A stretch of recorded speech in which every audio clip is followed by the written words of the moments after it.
Bona tarda. Bona tarda, molt honorable president de la Generalitat, molt honorable president del Parlament de Catalunya, molt honorable president Mas, honorable vicepresident, honorables conselleres i consellers, diputats i diputades, amigues i amics. Deixeu-me també que desitgi que en aquests moments ens estiguin mirant també des del Catllà, des del Puig de les Basses, des de Lledoners, per enviar-los aquest missatge també d'esperança. És cert, avui ha passat un any. Ha passat un any d'ençà que vam decidir anar a l'exili. I ara vull recordar algunes de les raons que ens hi van portar amb els consellers que ens acompanyen. En primer lloc, per poder tenir un espai on actuar amb llibertat d'expressió, amb llibertat de moviments, que ja eren en aquell moments, i encara ho són, impossibles a l'estat espanyol. Avui no podríem estar fent aquest acte si ens haguéssim quedat a l'estat espanyol. En segon lloc, per defensar la continuïtat d'unes institucions i un mandat legítims que havien estat escapçats i cessats per un veritable cop d'estat i que calia denunciar-ho davant d'Europa. I en tercer lloc, per poder desplegar, s'hi ha referit el conseller Comín també, una acció que permetés, d'una banda, mantenir la posició que els catalans i el Parlament de Catalunya havíem decidit a través del referèndum de l'1 d'octubre i la declaració d'independència del 27 d'octubre, i de l'altra, desplegar les accions per fer efectiva la república. Les circumstàncies han fet que no ho hem pogut presentar fins ara, sobretot a causa de la meva detenció, de la meva estada a la presó de Neumünster i els 4 mesos en llibertat condicional que he passat a Alemanya. Però ha arribat l'hora. Ha arribat el moment que ens regrupem a l'entorn dels 4 pilars que sostenen el camí de la nostra llibertat. Les nostres institucions d'autogovern, el govern, el Parlament, els ajuntaments, el món local, la societat civil organitzada i mobilitzada, que és una peça fonamental per la independència i, per tant, també és la diana dels nostres repressors. En tercer lloc, els nostres presos polítics i la seva lluita, i els perseguits per defensar la causa de la llibertat, no només en l'àmbit de la política, sinó també en l'àmbit de l'activisme social. I, finalment, sí, efectivament, el Consell per la República. A cadascú li toca un rol específic, diferent, però complementari.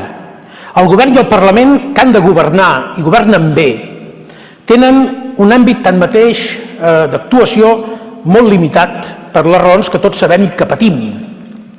La insuficiència crònica de recursos, la limitació competencial fins a mínims històrics, la vigilància permanent i les amenaces constants, la resistència ferotge dels poders de l'Estat i dels seus còmplices a permetre que el Parlament o que el govern prenguin les decisions que de fet voldrien prendre i que expressen que volen prendre.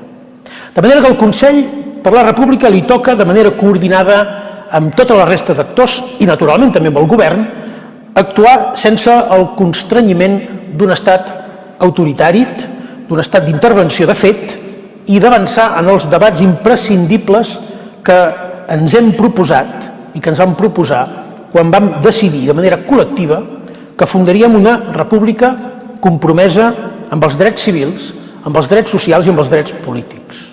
Debats que tenen a veure amb la radicalitat democràtica, amb les formes de participació, amb l'apoderament ciutadà com a mètode sobre el qual volem construir una república. Debats que tenen a veure amb la participació activa en un procés constituent que de manera compartida, transversal i plural ha de culminar amb una proposta de Constitució per Catalunya. Que tenen a veure amb multiplicar la internacionalització del procés democràtic català en els àmbits que ja hem treballat durant tot aquest any, el dret a l'autodeterminació, el dret a una justícia independent, la preparació pel reconeixement internacional de la República Catalana, etc. En aquest sentit, el Consell es proposa avançar per la via dels fets cap a la República i obre des d'avui un registre de ciutadans i ciutadanes que vulguin participar de manera activa, de manera directa, en la construcció de la República a través del seu compromís actiu. El Consell és i serà un espai de participació, de coordinació entre diferents actors i de decisió política que arribi allà on les institucions no poden arribar i que compti amb les entitats ciutadanes per assolir el repte de construir una república compartida, una república per tothom, que parteixi de baix, que compti des del primer moment amb la participació decisiva de la gent. Per això el registre ciutadà és una base fonamental. Si volem un país diferent, un país millor, hem de comptar des de l'inici mateix amb una real participació i capacitat de decidir dels nostres ciutadans. El procés cap a la república, ho hem dit tots moltes vegades, no és una cosa a resoldre i a decidir només en l'àmbit de les institucions i dels partits. També, però no només.